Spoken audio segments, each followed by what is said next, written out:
הוא פגש את מי שמובילים ארגונים, הוא מלמד אותם לדבר, להקשיב ולעבוד יחד גם כשקשה. בתקופת המלחמה הוא עזב הכל והתנדב למילואים בגיל 50. שלום לישי ליפניק, יועץ ארגוני ומאמן עסקי. שלום, שלום. מה נשמע? בסדר גמור. כיף להיפגש.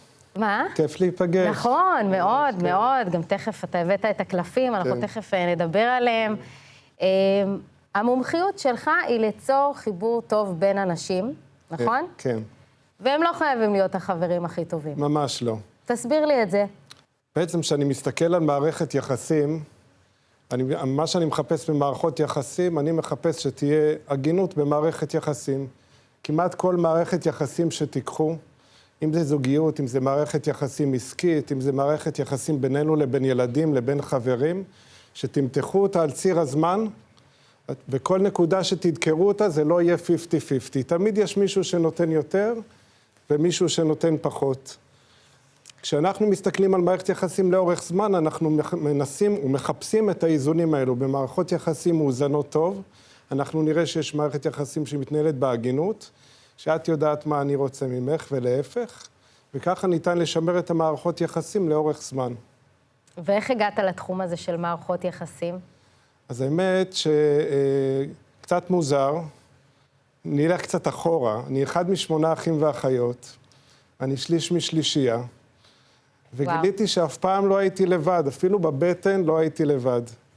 ובתחילת הקריירה שלי עבדתי קצת באימון, למדתי אימון וגישור ואת התחומים האלה, וסביב הקורונה, קצת לפני הקורונה, החלטתי לעשות שינוי בקריירה שלי ולהיכנס יותר לעולם הארגוני. הקורונה ככה זרקה אותי מחוץ לחיים שלי לחשיבה כמו הרבה אנשים אחרים, וחיפשתי מה נחוץ בעולם הארגוני.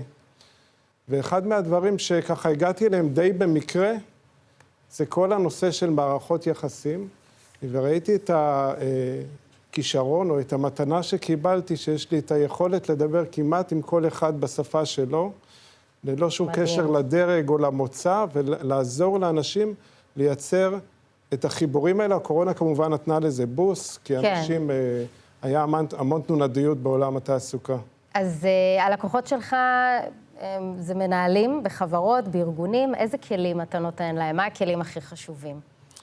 אז בעיניי, את יודעת, לפני שבאתי לתוכנית, ככה נסעתי אתמול עם אשתי בדרך חזרה, ביקרנו את אחי, ושאלתי אותה מה הכי חשוב במערכת יחסים. והדבר הראשון שרוב האנשים שולפים זה בדרך כלל תקשורת. אבל בעיניי תקשורת היא חשובה, אבל היא לא הדבר הכי חשוב, לפחות מה שאני למדתי על עצמי לאורך השנים. הדבר הכי חשוב במערכת יחסים זה חמלה. אז קודם כל זה היכולת לחמול על עצמנו, והיכולת לחמול על עצמנו יכולה לבוא רק אם אני מבין שאני לא מושלם, שאני מוגבל לפעמים, שאני טועה, שאני לפעמים לא בכוונה פוגע, ואם אני מצליח לגייס את היכולת הזאת לחמול על עצמי, אני יכול לחמול על אנשים אחרים, וכשמנהל יכול לראות את הפגיעות שלו עצמו, הוא יכול להיות מנהל מעולה לכפופים שלו, כשהם טועים, ולעזור להם להתגבר על דברים אם הוא מגייס את אותה חמלה. אתה גם משתמש באיזו, הכל בסדר, אתה משתמש גם באיזו טכניקה שנקראת רמזור? כן. תסביר לי על זה.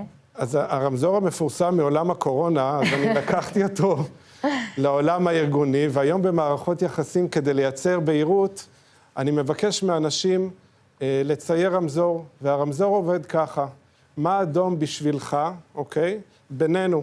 זאת אומרת, מה מבחינתך, אם אני הולך לעולם הניהולי, אז על מה אני חייב אישור, ואין שום אפשרות להתקדם בלי אישור. זה יכול להיות פיטורים, או זה יכול להיות שימוש בכסף או בתקציבים, אז זה אדום. כתום, זה כל מה שקשור לעולמות הבקרה. זאת אומרת, אני רוצה לדעת מה אתה עושה, אני רוצה שתדווח, אני גם אגיד לך איך, אבל אתה יכול להמשיך לרוץ, וירוק, סע לא מעניין אותי, אוקיי? ובעצם האתגר של כל מנהל, כמו הרבה הורים, זה להעביר את העובדים או המנהלים תחתם מאדום, בגדול, אל תיגע בכלום, אל תגרום נזק, לכמה שיותר כתום וירוק לבקרות. עכשיו, אם יש לי רק אדומים, ביחס למערכת יחסים של מי שאני מולו, מה זה אומר? זה יכול להגיד שני דברים. אחד, האדם לא מתאים לתפקיד שלו, אוקיי? וכנראה צריך להחליף אותו. שניים, אני סוג של פרי קונטרול. אני לא משחרר, ואז הבעיה אצלי, ואני צריך לראות איך אני לאט-לאט משחרר יותר לאדם מולי. לפעמים גם במקומות עבודה צריך לעשות שיחות קשות. זה קורה. כן. איך עושים את זה נכון? אז קודם כל, מתודולוגיה של שיחות קשות, יש מלא מתודולוגיה לשיחות קשות. הטיפ הכי חשוב שאני יכול להגיד לך, זה תבואו מוכנים.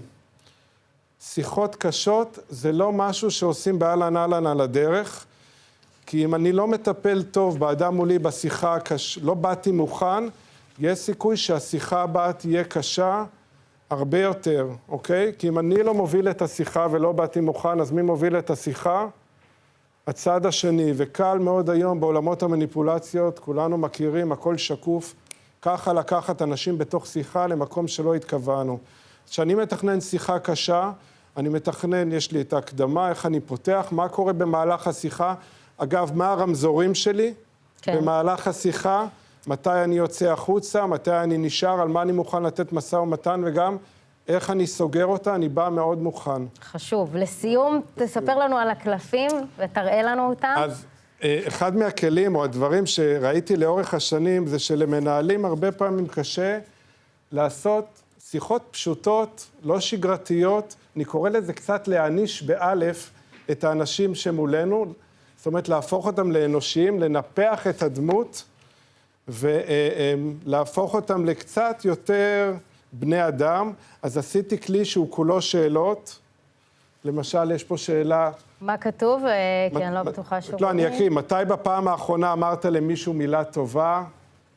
או למי או למה אתה מתגעגע? והמטרה של הכלי הזה זה באמת לקרב את הלבבות, לעזור לאנשים לתקשר יותר טוב. גם במקומות עבודה כמובן. גם במקומות עבודה. מנהלים, עובדים. לגמרי, בפורומים יש כאלה שממש בוחרים את השאלות לפי הנושאים שהם רוצים לדון עליו. גם במקומות עבודה, אפשר גם לקחת את זה לבית, אבל למקומות עבודה זה ממש ממש טוב. אנחנו משתמשים בזה בשיחות משוב, בישיבות הנהלה, בכל מקום שרוצים ואיפה אפשר להשיג את הקלפים? באתר שלך? באתר שלי, כן, אפשר לפנות אליי ואני אשלח אליכם בדואר. בשמחה רבה. מעולה. ישי ליפניק, תודה רבה לך. תודה רבה לך לי.